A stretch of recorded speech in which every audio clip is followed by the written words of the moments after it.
Hello all, welcome to ई कीड़ा। Guys, अभी तक हमने कॉन्ट्रैक्ट, एग्रीमेंट, ऑफर, एक्सेप्टेंस ये सारे टॉपिक्स डिस्कस किए हैं। आज हम एक काफ़ी इम्पोर्टेंट और इंटरेस्टिंग टॉपिक पर डिस्कशन करने वाले हैं, जो है कंसीडरेशन। वैसे तो हमने कंसीडरेशन ये टॉपिक पे प्रीवियस वीडियोस पे थोड़ा बहुत डिस्कस कर लिया है, बट आज हम थोड़ा इन डिटेल डिस्कस करने वाले हैं। सो टू स्टार्ट विथ, कंसीडरेशन क्या होता है ये हमें पता है।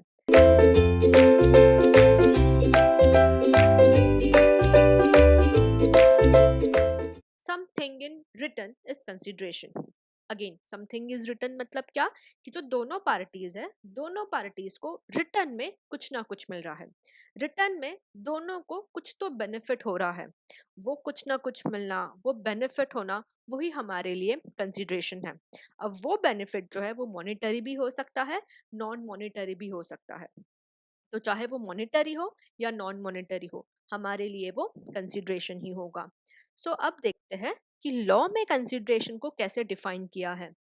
So according to section 2 subsection D, when at the desire of the promiser, the promisee or any other person has done or abstained from doing anything, or does or abstain from doing or promises to do or abstain from doing anything, such act or absentence or promise is called a consideration for the promise. I know ये थोड़ा सा complicated definition है, but don't worry, हम इसे simple बना देते हैं। आपको बस ये जो चीज है, desire of the promisor, the promisee और एनी अदर पर्सन, ये बस आपको ध्यान में रखना है। क्यों हम थोड़े टाइम के बाद कर दिस, क्यों हम प्रीवियस स्लाइड्स में ये देखेंगे। So coming to the definition, अब ये डेफिनेशन क्या बोलता है। जब दो इंडिविजुअल्स, ठीक है, अगेन ये हमारा फेवरेट एग्जाम्पल पे आ जाते हैं हम।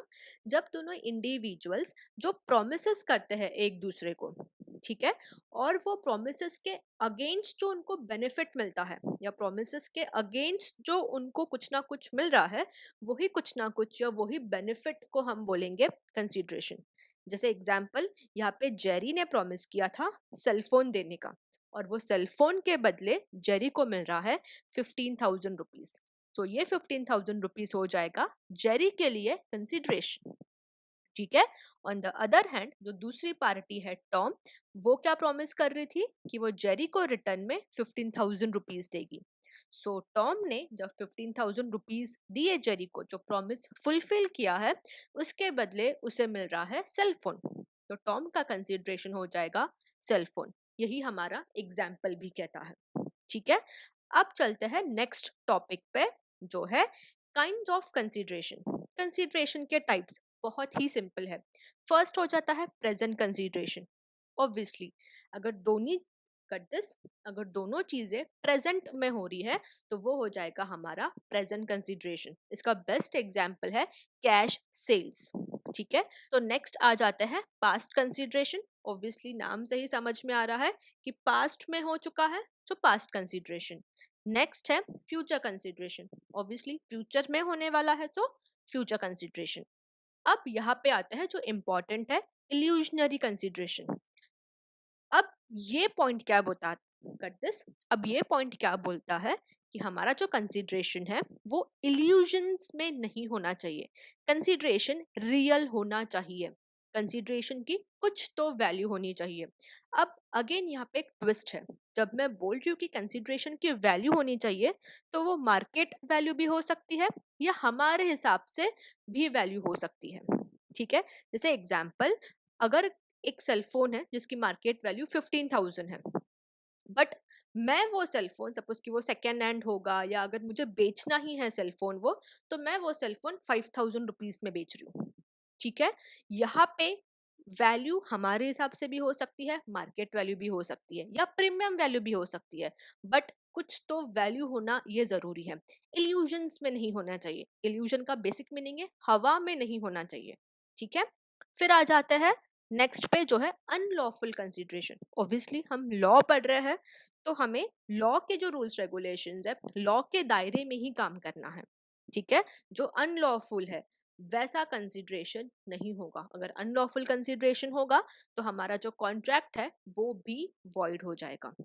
ठीक है, अब चलते हैं नेक्स्ट टॉपिक पे, जो है असेंशियल्स और लीगल रूल्स फॉर कंसिडरेशन। अब ये एक इम्पॉर्टेंट टॉपिक है बिकॉज यहाँ पे ही लोगों को काफ़ी ज़्यादा कंफ्यूजन होता है। सो फर्स्ट पॉइंट क्या बताता है कंसिडरेशन का? Act done at the desire of the promisor. अगर आपको याद होगा तो हमने ये सेम लाइन डेफिनेशन में भी पढ़ी है, when at the desire of the promisor. अब ये पॉइंट क्या बताता है, ध्यान से एग्जाम्पल सुनिएगा। सपोज कि आप और आपका पार्टनर या आपका फ्रेंड कहीं जा रहे हैं, ठीक है, और हो जाता है कि आपका फ्रेंड गिर जाता है या एक छोटा सा एक्सीडेंट हो जाता है उसके साथ, और आप वॉलेंटरीली, ठीक है, खुद से उसकी हेल्प करने चले जाते हो। Again I am repeating the example कि आप और आपका पार्टनर या आपका फ्रेंड घूमने चले जाते हैं, ठीक है, और आपका फ्रेंड गिर जाता है या कुछ एक्सीडेंट हो जाता है उनके साथ, छोटा सा एक्सीडेंट, और आप जो है उसकी हेल्प करने के लिए खुद से वॉलेंटरीली जाते हो। आप उसकी हेल्प कर देते हो, जो भी फर्स्ट एड है या जो भी उनको नुकसान हुआ है आप वो सारा जो है ठीक कर देते हो। उसके बाद अब आप जो है उनसे कंसीडरेशन मांग रहे हो, कंसीडरेशन पूछ रहे हो कि मैंने जो आपकी हेल्प की थी उसके लिए आप मुझे मेरा कंसीडरेशन दे दीजिए। तो अब यहाँ पे क्या हो जाएगा, वो जो आपका फ्रेंड है, वो जो आपका पार्टनर है, he is not liable to pay you the consideration. आप समझ रहे हो ये एग्जाम्पल को? जब आप वॉलेंटरीली किसी की हेल्प करते हो, वॉलेंटरीली अगर आप कुछ कर रहे हो सामने वाले के लिए, और फिर आप सामने वाले से कंसीडरेशन पूछ रहे हो, तो सामने वाला आपको कंसीडरेशन पे नहीं करेगा, बिकॉज आपने उसकी इच्छा से काम नहीं किया है, उसने आपकी हेल्प नहीं मांगी थी।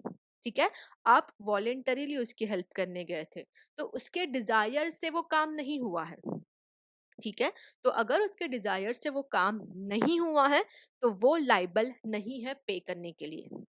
ठीक है, अगेन मैं रिपीट कर रही हूँ कि आप और आपका फ्रेंड कहीं जा रहे हैं और आपके फ्रेंड के साथ कुछ एक्सीडेंट हो गया है छोटा सा, या वो गिर गया है, और आपने वॉलेंटरीली, ये वर्ड यहाँ पे इंपॉर्टेंट है, आपने खुद से जाके उनकी हेल्प की है और फिर आप उससे कंसिडरेशन पूछ रहे हो, तो आपका फ्रेंड या आपका पार्टनर वो लाइबल नहीं है कंसिडरेशन पे करने के लिए, बिकॉज ये एक्ट जो है वो उनके डिजायर से नहीं हुआ है।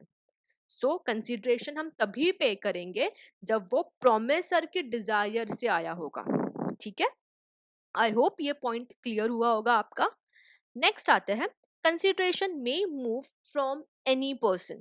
इसका सबसे बेस्ट एग्जाम्पल होता है हमारा कैंटीन का सीन, कि एक ग्रुप बैठा है कैंटीन में और फ्रेंड्स ग्रुप बैठा है कैंटीन में, और फिर ये होता ही है कि अरे यार आज मेरे पैसे तू भर देना, मैं तुझे बाद में दे दूंगा, या मेरा बिल ये भरेगा मैं इसे बाद में दे दूंगा, ये चीजें। ठीक है, तो कंसीडरेशन जो है किसी भी पर्सन से मूव हो सकता है। ठीक है, या कभी हम बोलते कि मुझे मत पे करना, इसे पे कर देना, हम दोनों का जो है वो वसूल हो जाएगा। ठीक है, तो ये हो जाएगा कंसीडरेशन में मूव फ्रॉम एनी पर्सन।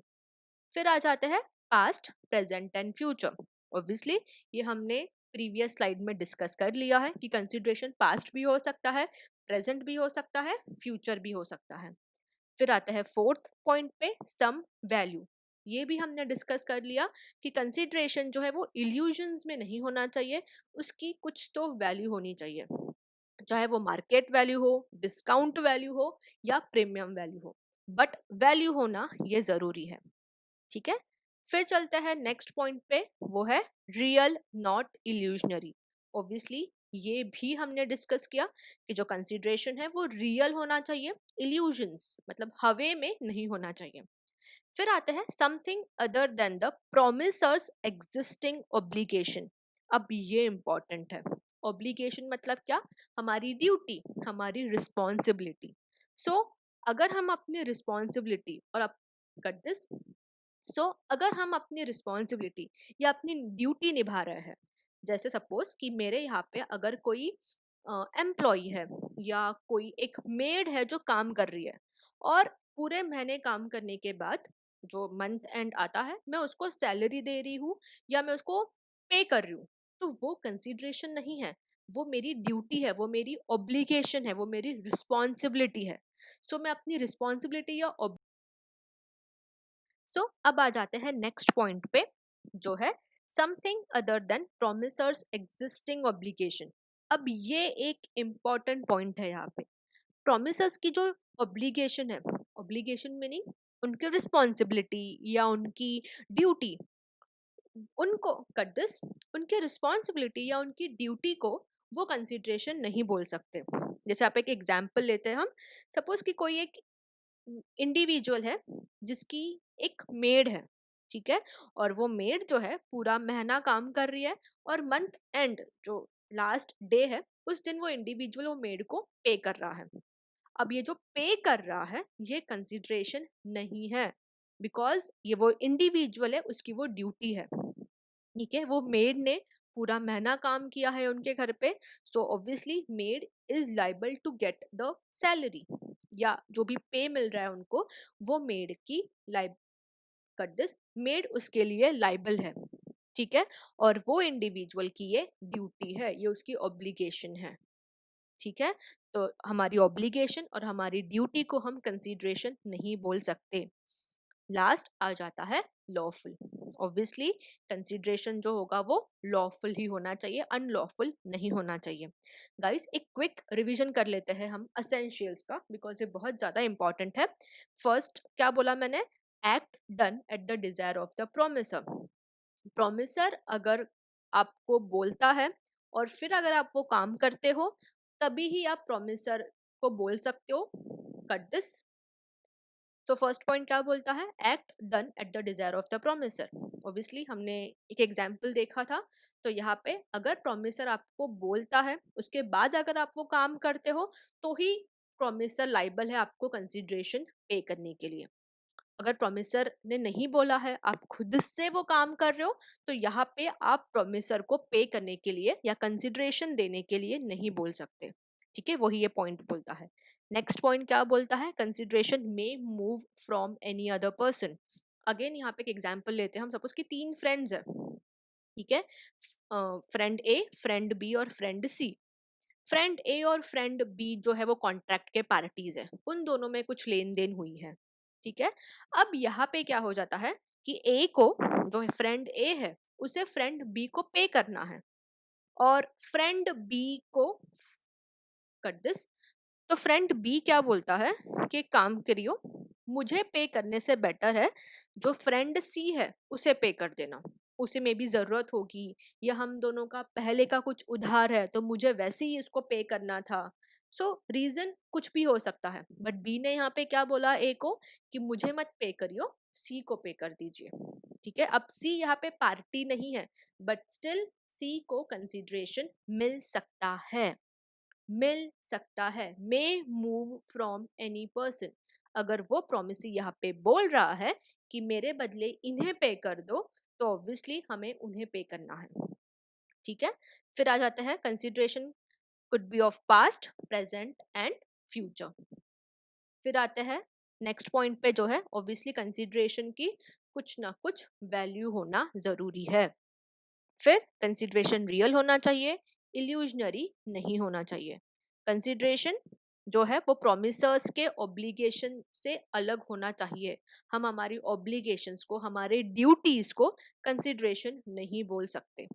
और लास्ट कंसिडरेशन है वो लॉफुल होना चाहिए। ऑब्वियसली अनलॉफुल कंसिडरेशन हमारे पूरे कॉन्ट्रैक्ट को वॉइड कॉन्ट्रैक्ट बना देगा, तो हमें हमेशा लॉ के दायरे में ही रहना है, वही बताता है ये पॉइंट।